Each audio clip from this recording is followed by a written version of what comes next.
Hi, I'm Kieran Chatterjee from Lifestyle Qigong. I'm going to show you an exercise called snakes.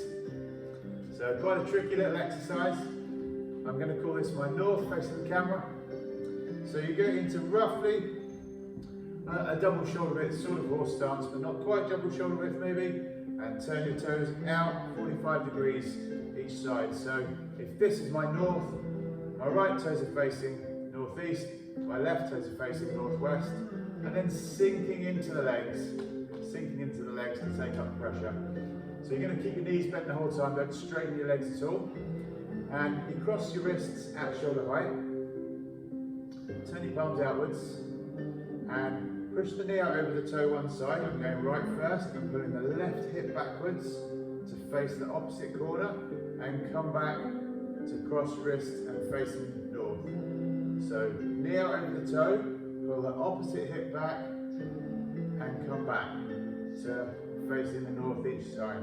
So as I sink my weight right, my shoulders and head are turning to the northeast, and I sink my weight to the left, my head and shoulders are turning, sorry, this is northeast, that was northwest.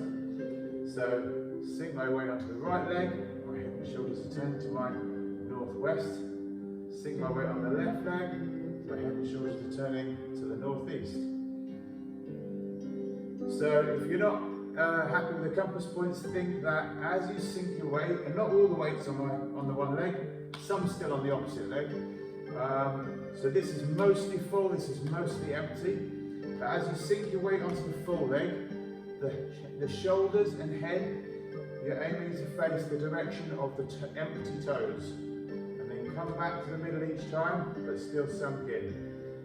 So shifting the weight, turning the body. As you shift the weight right, you pull the left hip back and down. Come back to the middle each time. As you shift the weight left, pull the right hip back and down. Just twist the body the opposite way. The hands stay at shoulder height. The elbows come out. You don't want to go too wide with your hands here. This is called breaking your center, where you come open, you pull too much energy into your shoulders, and it removes that grounding through your legs. So you're trying to keep your elbows out, keep your hands soft, try and stay nicely sunk into your legs. So if you want to get the breathing in, it's in breath on the way in, out breath as you twist, in breath, come back in each time. Fundamentally important to keep the knee going out over the toe. It restricts the amount of movement, but it prevents any damage, prevents any potential problems. So make sure you push the knee out over the toe, and unless you're double jointed, you can't really push the knee too far out that way. The common mistake is to let the knee buckle in, and then you put some weird pressure on this side of the knee, this hip, side of the hip.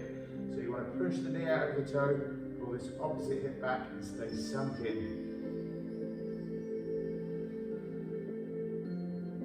In breath, out breath. In breath, out breath. And they are called snakes. Very difficult exercise. I've been doing those for about 30 years, and I'm still learning slowly. But a lovely one to try.